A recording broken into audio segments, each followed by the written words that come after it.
And today we're going to start the last of our modules, which I believe is module number 9. And what we're doing here today is we're going to talk about data structures. So up until now, there's really only one data structure that you've run into. We have primitive types, which we have talked about: integers, longs, floats, doubles, booleans. Those are all primitive types. And then we've talked about objects that you have created of your own. And so we've created dogs and cats and buses and trains and all kinds of crazy things. But as far as data structures are concerned, probably the only data structures you've really interacted with so far have been arrays and also array lists. And array lists are a part of the collections group, of which there is a number of different options in there. So today we're going to start off and we're going to talk a little bit about linked lists, which is another kind of data structure that you're going to see in most languages. I just want you to understand basically what a linked list is and why you might want to make it.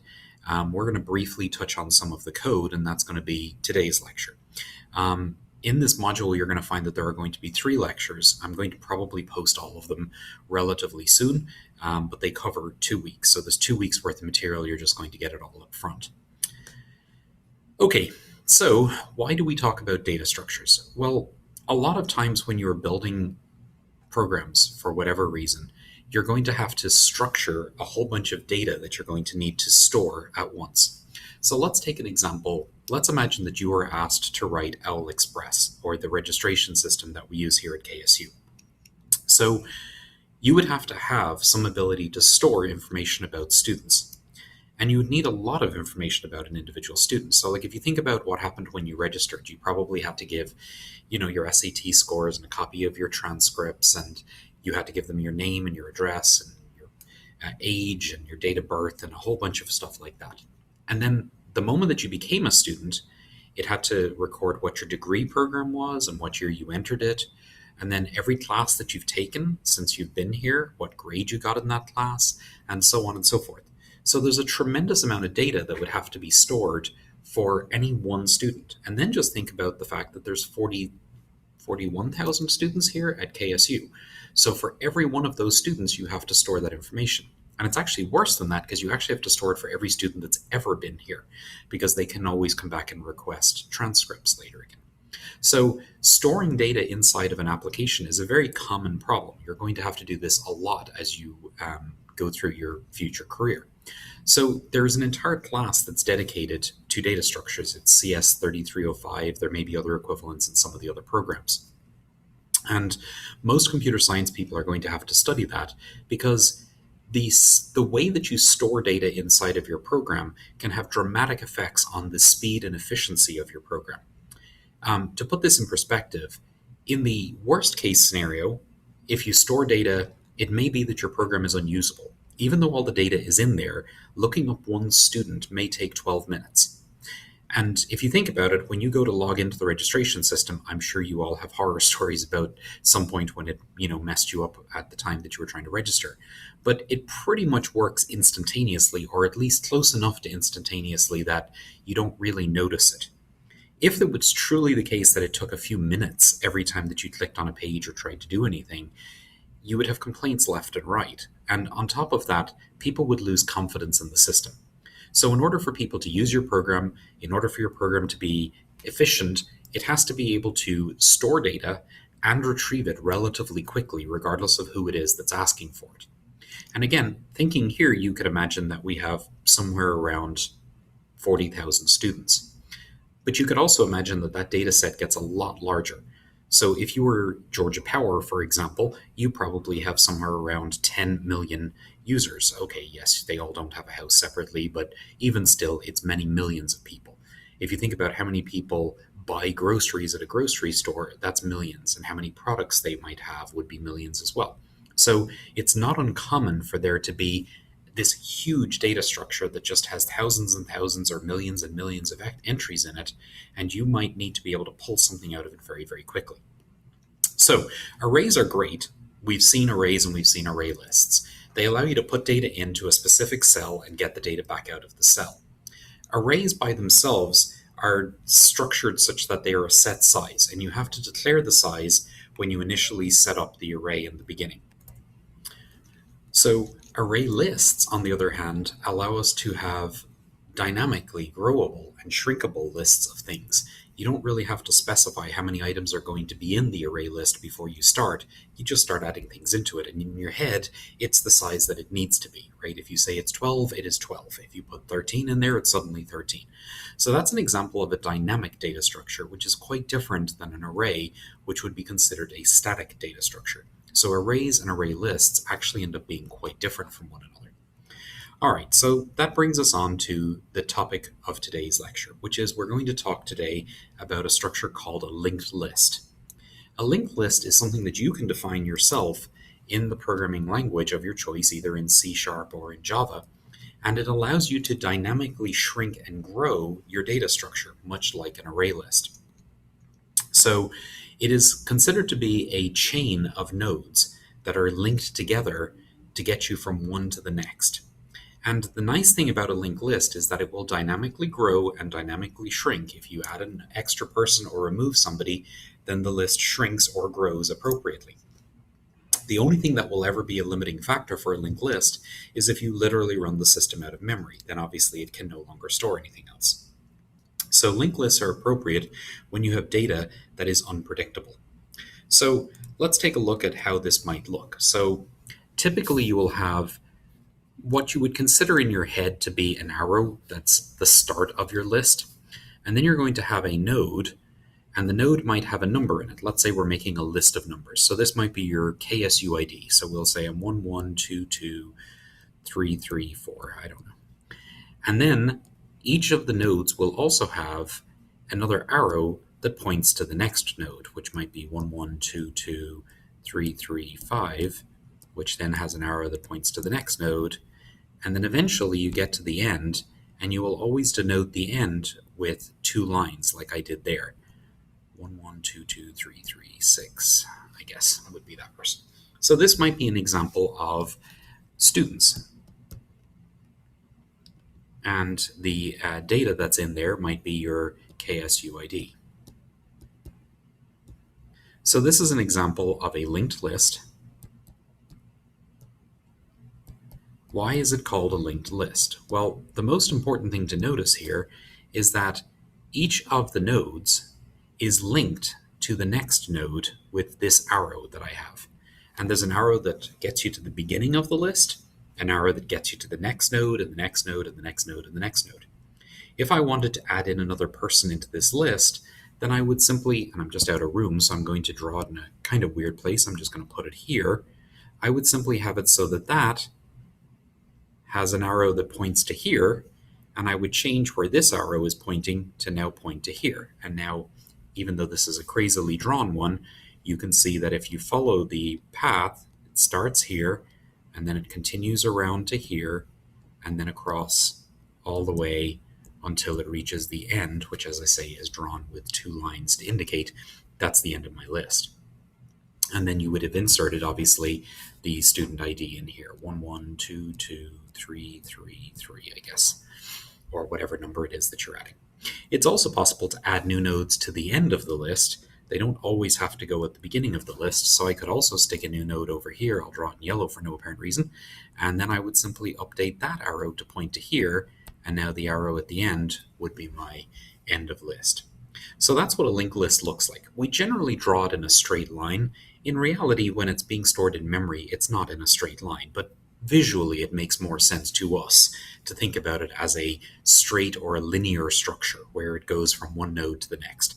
Obviously, that's not quite what I drew here. What I ended up drawing was something that was all kinds of weirdness, but if I just abstract it a little bit and shrink it a little bit, you would see that it would look something more like this. I think I ended up with, let's see, how many did I have? 1, 2, 3, 4, 5. I had 5 nodes in there, so one more.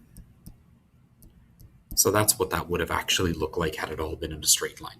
So anytime somebody asks you to draw a linked list, you're going to draw something that looks like what you're seeing on the board there. Anytime that somebody shows you a linked list, it will usually start off looking like the thing on the board, but every time they go to modify it, they're going to put a little bit crazily like I did, unless they just have a lot of room to write. So that's what a linked list looks like. So how would you go about making that in code? So when we speak about a linked list, we're certainly going to have a class that is a node. And if we go back to my previous drawing, in each of these cases, and I'll just go to the slightly cleaner one and I'll highlight it in yellow, that is a node. Obviously, so are all of the other ones in the list. I picked one randomly. But a node is made up of an area to store data, whatever the data might have been, which in my previous example was the KSU ID, and then a next arrow that gets you to the next node or the link to the next node. So this entire entity is what we would call a node. And if we look at that in code, it's just going to be a class, because as you know, classes can have multiple fields in them, multiple attributes. So in this case, we have a public string data. So this one seems to be holding strings instead of holding numbers, which you could of course do. It can be of any of the primitive types, or I mean, honestly, it could even be of an object. You could have a node which has a whole object in it. But for simplicity's sake, let's stick with something simple like a string or a integer. And then you're going to have the next pointer or the next arrow or the next link, which gets you to the next node over. All right, so this is a little bit weird, and if you sit here and stare at this for a moment, you'll notice that there's something odd because it's a little bit self-referencing. I'm in the middle of defining class node, and inside of it, I am using node as next.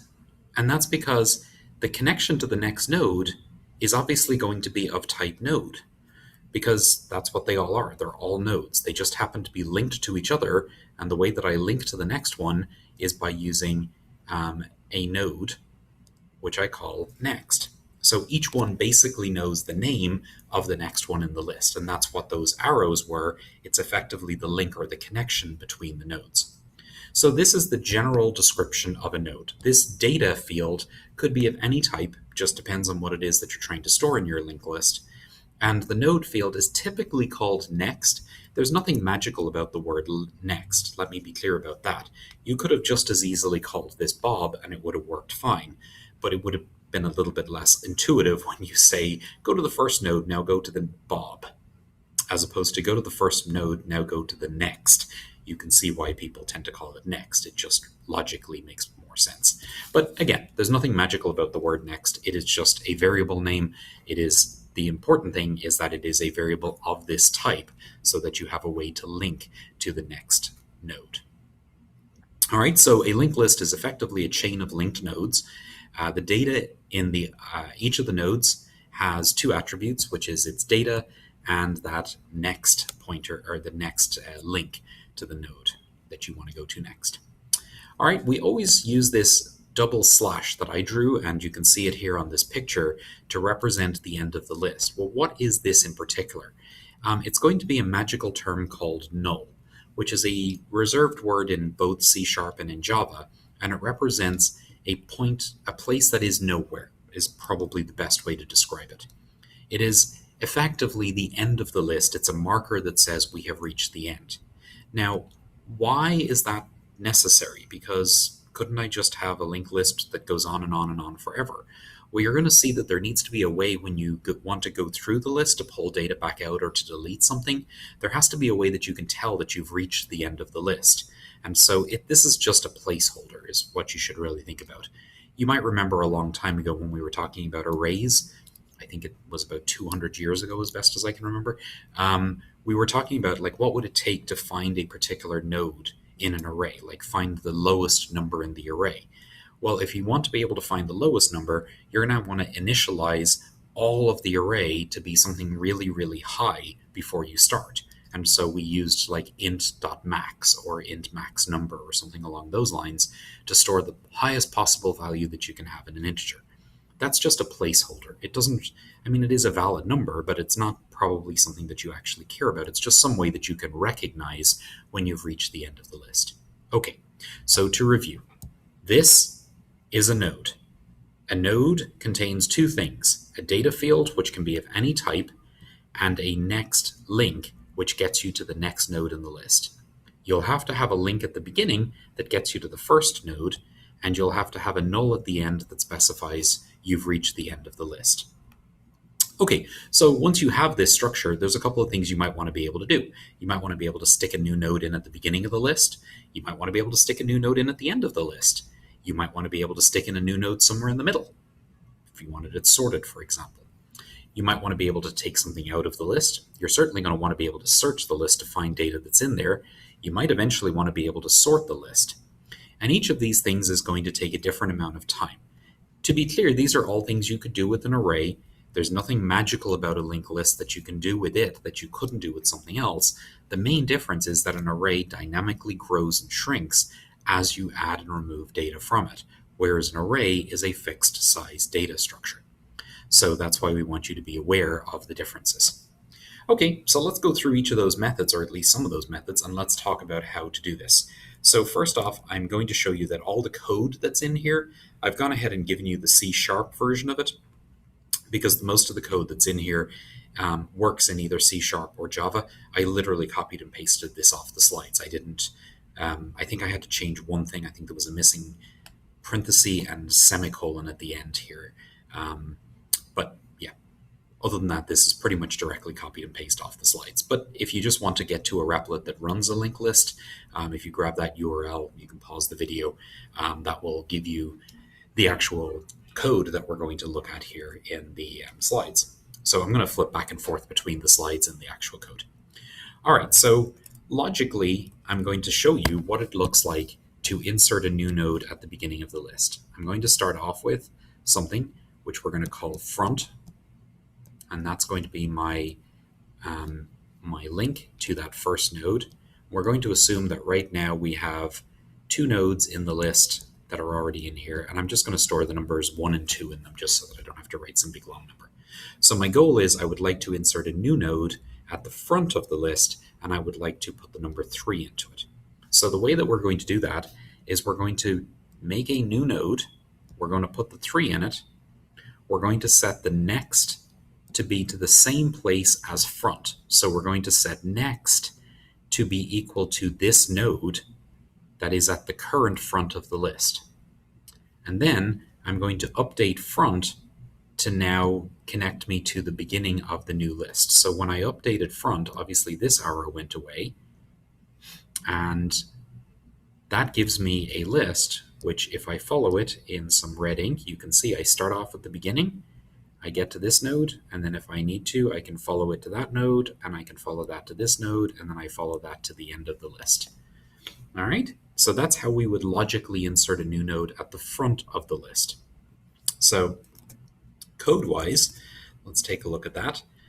We instantiate a new node, we fill the data that we want in there, we attach that node at the beginning of the list, that is, we make the node's pointer, the next pointer, point to the original head of the list, and if the list was originally empty, the next would be given the value null, which I'll explain that in a second. Indicate that the new node is now the head of the list, that is, make head point to the new node. So let's see our example. So we start off here and we have an original list, and the original list has 4 items in it. We're calling the front of the list this time head, which is something that you'll frequently see. Head or front are pretty much interchangeable terms. Again, nothing magical about this. You could call it Bob and Mary and it would work just the same. But again, just from simplicity, you probably want head as a name because it's easy to remember. Head at the beginning of the list or front, something along those lines. So this gets you to the first node gets you to the second node, which gets you to the third node, and all the way down until you get to null. That's the original list. It has 4 items. So now we're going to insert this new node. So we create a new node. We called it new node in this case. We put our 6 in there because that's what we were trying to do. We updated next to point to the same place that head currently points to, and then we changed head to point to the same place that new node points to. So that's logically what it looks like. Let's take a look at the code for that. So I'm just going to walk you through this real quick. So at the beginning, I have the node class, and in this case, I just have 2 attributes. I have my int, which stores my number, and then I have next, which is of type node. So again, I have num which is where I'm going to store the number in my linked list. And then I have next, which is that link to the next node. That's all that's in my class for node. This is a very, very simple class. All right, now I have a linked list class. And what I'm going to do is I'm going to create my first node, and I'm going to call it first. And then when I get instantiated, I'm going to set first to null. So my constructor does nothing but set first to null. And that's just so that we know that there's nothing currently in the list. All right, so the thing that we just looked at was add node. And that's going to be this guy right here. So you can see add node takes in one parameter, and that parameter is going to be an integer. It creates a new node, so node, new node gets new node. And you note again, node is that class from up above where I just defined at having an int and a next. I called this new node, very creative, and then I set the number in it to be the number that was given to me in my argument list. So new node.num is equal to the n that I was given, and new node.next is going to be equal to first. So first was that pointer, or that link that points to the beginning of the list. So what I'm doing is I'm setting the next of my current node to point to that first.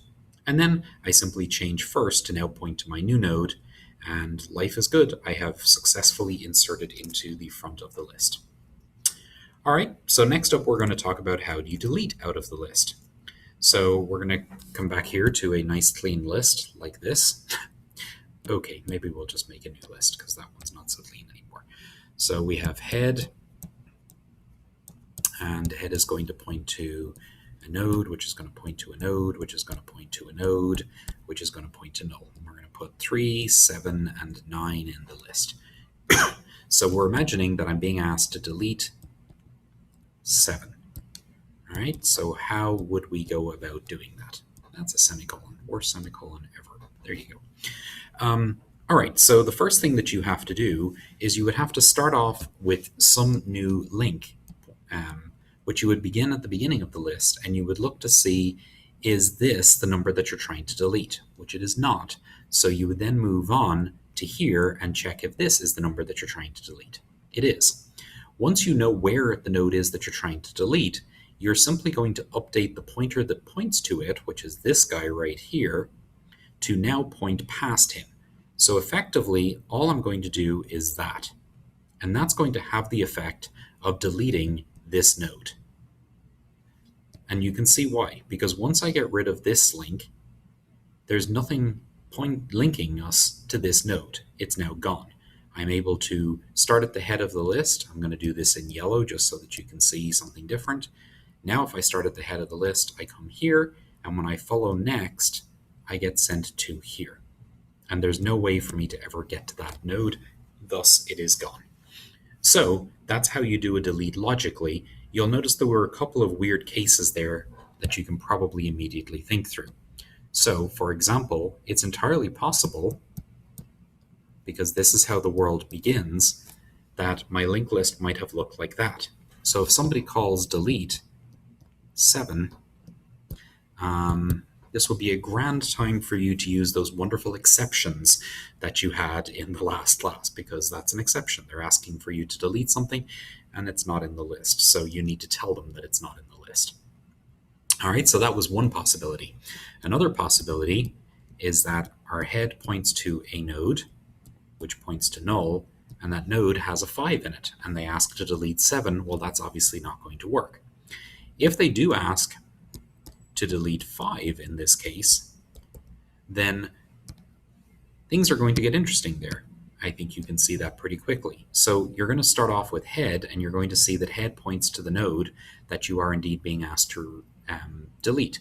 And what I previously told you is that you take the arrow or the link that is pointed to the node that you're trying to delete, and you simply update it to point to whatever was in the next of that node.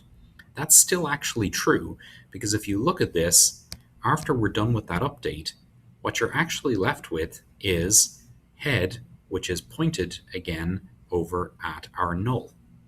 And that's exactly what you were supposed to have, because that's what it looked like when we started.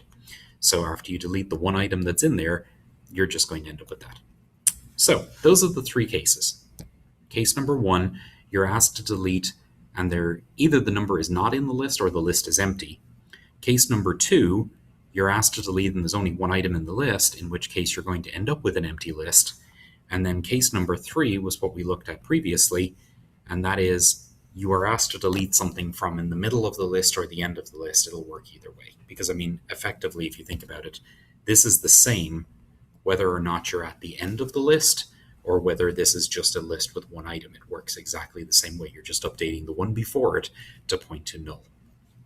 All right, so those are the 3 possibilities for deleting from the list. So if we take a look at this, look at the people who made the slides. They know how to make nice straight lines. This is what it looks like after you move the pointer or the link from 5 over to 2. So that's what things look like. In order to do this, you have to keep track of not only the current, but the previous as well. So in this case, we were being asked to delete the number 8. So what we do is we have to chug our way through the list until we find the 8. At the time that we find the 8, current is going to need to point to the 8. But we're also going to need previous. Now why? Because from current, there is no way for me to get rid of the 8. Do you see why? Because current has no control of this link. Goodness, why does it keep doing that? All right, this link is not part of current.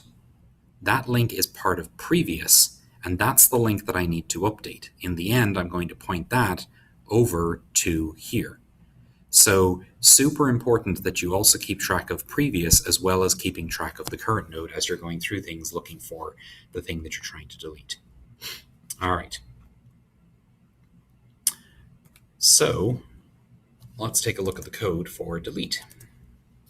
Here we go. So we have remove, is what we called it apparently. And we're going to create 2 more of those links.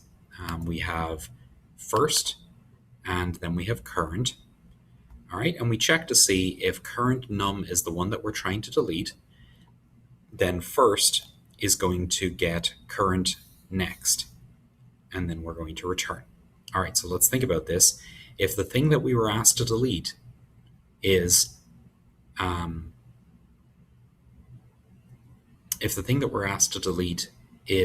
in the first node that we looked at, then we're simply going to update first to point to the current node's next. And back in my happy little picture over here, that was this circumstance down at the bottom. If I can get this to give me that, there we go. That was this circumstance. So you were asked to delete 5, it was in the first node, and so you updated the head or the front to point to null. All right. While that's not true, while the current node's number is not equal to n, then what you're going to have to do is you're going to use a loop to move all the way down the list. So current is going to equal current.next, which has the effect of moving current further down the list one step at a time. If current ever gets to null, then you're going to return because at that point you didn't find it. And we're keeping previous equal to current so that we always have a way to go and actually use the previous pointer once we find it. So presuming that we did find it, the return will not have fired. We'll get out here, and then the update is simply previous next is equal to current next. That probably made your head melt a little bit. Let's go back to the slides and let's take a look at why that's the case. So what it said was previous next equals current next. So previous next, that's this pointer or this link, is now going to be equal to current's next. So that's going to change this pointer or this link to point to the same place as that link.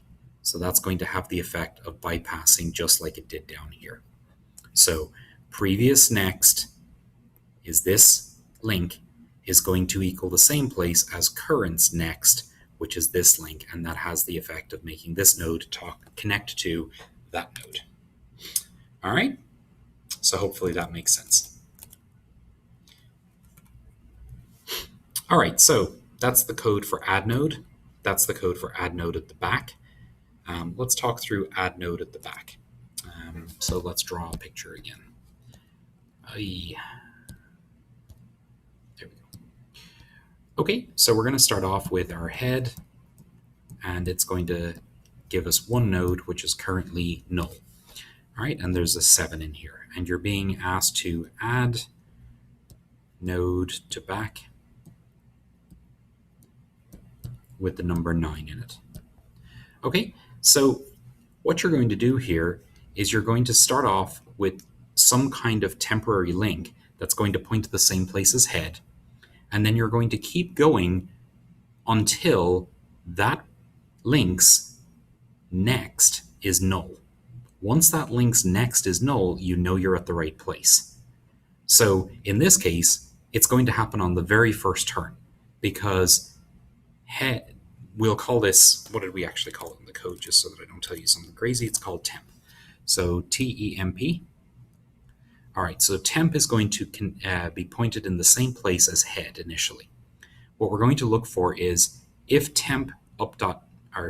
temp.next is equal to null, which it is, then temp.next is going to get a new node. We're going to put the 9 in it. Temp next is going to be null, and life is good. If we had started off with this, such that, just going to clean that up a little bit. Back to the pen. If we had started off with 7 and 9 already in here, and we were being asked to insert 19, then we would start off with temp, pointed at the same place as head. We would say, is temp's next null? And you can see that temp's next, which refers to this guy, is not null. So, okay, temp's next is not null. So what we're going to do is we're going to set temp equal to temp's next. So what is temp's next? Temp next is that guy. So we're going to set temp equal to temp's next, which means he's no longer there. He's now over here. All right, now we check to see, is temp's next null? And it is, because follow temp, look at the next, and you can see that it's null. So now we know where to add our new node. So we say temp's next gets a new node, temp's next gets null, temp's next data gets 19, because that's what we were being asked to insert here. All right, and this will work no matter how many entries are in the list. So this is add to back of list. All right, so the code here is we create this temp node. We set the number in the temp node to be n. We set current to point to wherever the front of the list is. And while current's next is not null, we keep making current equal to current's next. And then eventually, current's next equals temp. So I'm going to walk through those steps because they're ever so slightly different than the way that I did it in my example. So I'm just going to use consistent names because I agree this is probably getting confusing here. So at the beginning, they were calling it first. So first, we will imagine currently points to a list that has 3 elements in it. And they are 1, 2, 3, and that one, of course, points to null. Okay, so the first step was temp gets a new node. So we have temp gets a new node. Cool. Temp's number gets n. So we're presuming it's 19 that I'm adding. You will remember that when a new node is created, never mind, ignore that I was going to say that. All right, node current equals first. So this makes another new thing called current, C-U-R-R-E-N-T, and it's currently linked to the same place as first. That's this line of code here. All right, so current points to there. Now we go into our loop. While current next is not null, set current to current's next. So is current's next, current next is this guy, is that equal to null? Well, the answer is no, it's not. So it's going to say current gets current dot next. So current dot next is this guy. So current is going to be set equal to current's next. I drew that really sloppily. mostly because things were getting crazy. So instead of it pointing here, it's now going to point to currents next, which is there. All right, we go back to the start of the loop. Is currents next not equal to null? Current, which is this guy, is next, which is this guy now, is that equal to null? It's not. So we're going to say current equals currents next. Well, that means that current is no longer pointed here. Currents next is the arrow that I just drew, and current now points to it. So that's going to have current now pointed here. All right, and now we're finally going to check the loop again. Is currents next equal to null? It is. So finally that loop is going to stop executing. And at this point, current is pointed where it is. So now the last step of all of this is currents next is set equal to temp. So that's going to have the effect of changing currents next is now equal to temp. All right. We know that when the node was created, its next pointer was set to null because that's part of the constructor. So first now points to 1, which points to 2, which points to 3, which points to 19, and we have successfully inserted at the back of the list. All right, so hopefully that makes sense. All right, trying to remove something out of the list, how are we going to do that? So again, we're going to create these current and previous things, and what we're going to do is we're going to trace this one out as well. So we're going to start off with an imaginary list, and we will be consistent with our names, which is first. And we're going to put in 3 items into our list, just randomly, just so we have something to look at. We're going to put 1, 2, and 3 in there. Cool. So the very first thing that happens is we create a current which points to the same place as first, which means it looks like that. And then we're going to have previous, which is also going to point, was it prev? It was just C-U-R-R. Cur.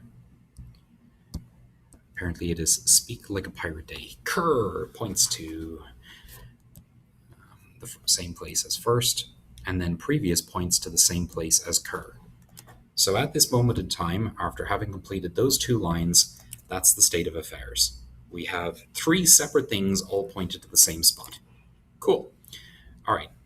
For this example, we are trying to delete the number 2. So I'm going to write that up at the top. We are doing delete, which is probably called remove because the world hates me. Of course it's called remove. All right, we are doing remove 2. That's how we were called. So our n in this case is the number 2. Goodness gracious.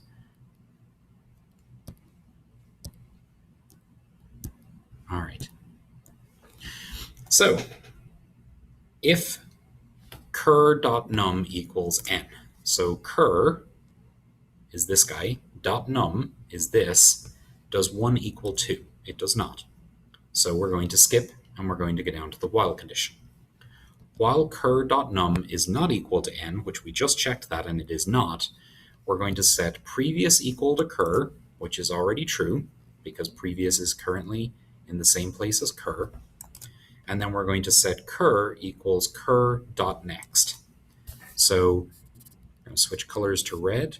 Cur is this guy, dot next is this guy, and we're going to set cur equal to that spot, which is going to have the effect of cur now pointing to here. All right, and then we're going to say if cur equals null, return. Well, cur does not equal null. It's clearly pointing at a node. So we're going to go around this while loop again.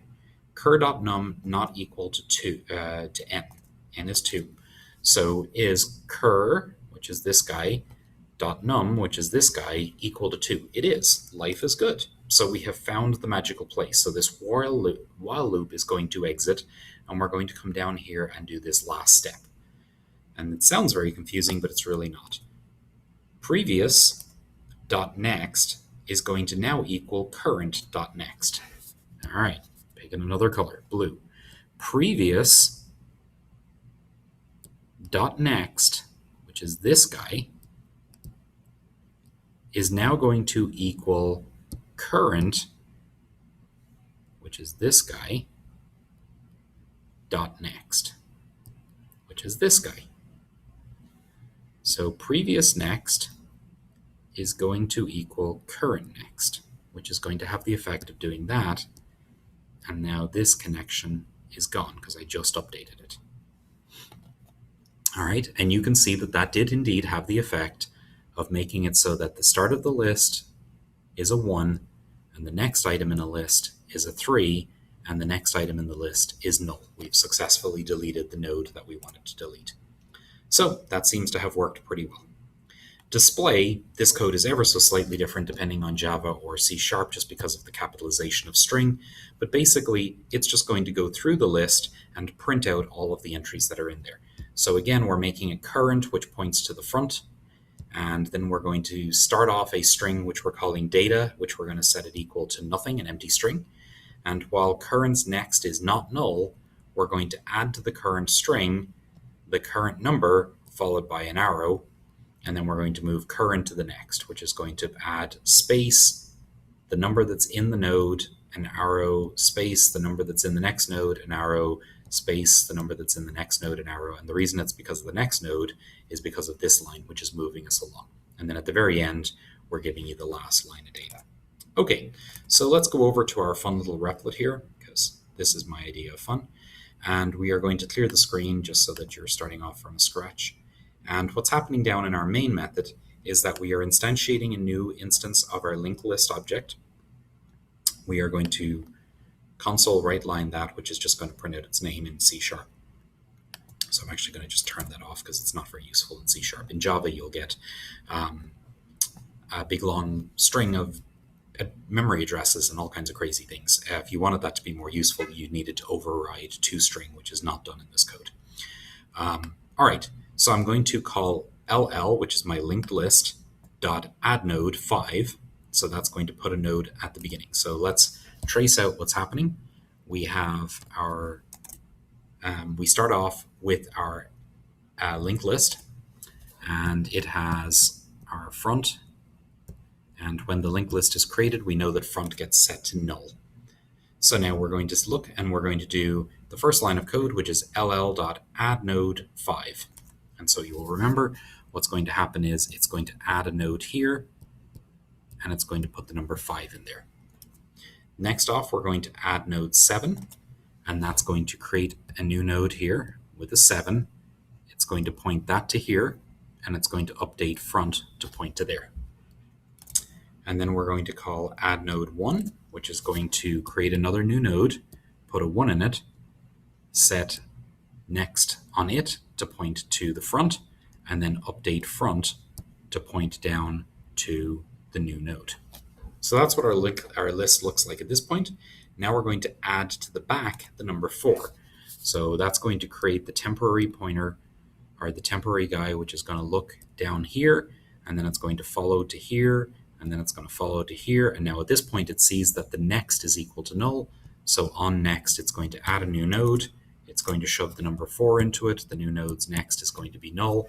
And we should end up with a list that has 1, 7, 5, 4, because we added them at the front, and then we added at the back finally. So if I run this, and what I'm going to do is I'm just going to return at that point, just so that we don't go past that, we should see a list, and it has 1, 7, 5, 4. And you can see 1, 7, 5, 4. And it doesn't ever draw the null at the end, but I think you get the general idea. Okay, so next up we're going to allow it to remove the number 5. So what's going to happen with that, I'll do this one in red. It's going to start off at the beginning, and it's going to say, is that equal to 5? It's not. So it's going to move that guy over to here, and it's going to say, is that equal to 5? No, it's not. So it's going to move this guy up to here, and then it's going to say, is that equal to 5? Yes, it is. So then it's going to take the previous next, which is this guy. You know, it's all getting squiggly here, but the previous next is going to be changed to point to the current's next, which is going to have the effect of that guy going away. And if you follow the red lines, then you are coming into the beginning of the list, going to the 7, and then going over to the 4, and then coming out at the null at the end. So that's going to do the delete, and what we would expect to see is 174 after that has been done. So I'm just going to do a return just so that it stops at this point, and we should see 174. Indeed we do. Life is good. All right, we're going to remove 9, which is not in the list, just to see what happens there. And you're going to see that I didn't spell return. Returt, I tell you. All right, so you're going to see that nothing changed because, well, there was no 9, so it just returned. All right, and then finally, we're going to add in an 8, which is going to get put in at the front, and we're going to add in a 3. So I'm just going to draw it as it currently is. We have front, and that currently points to 1, 7, and 4.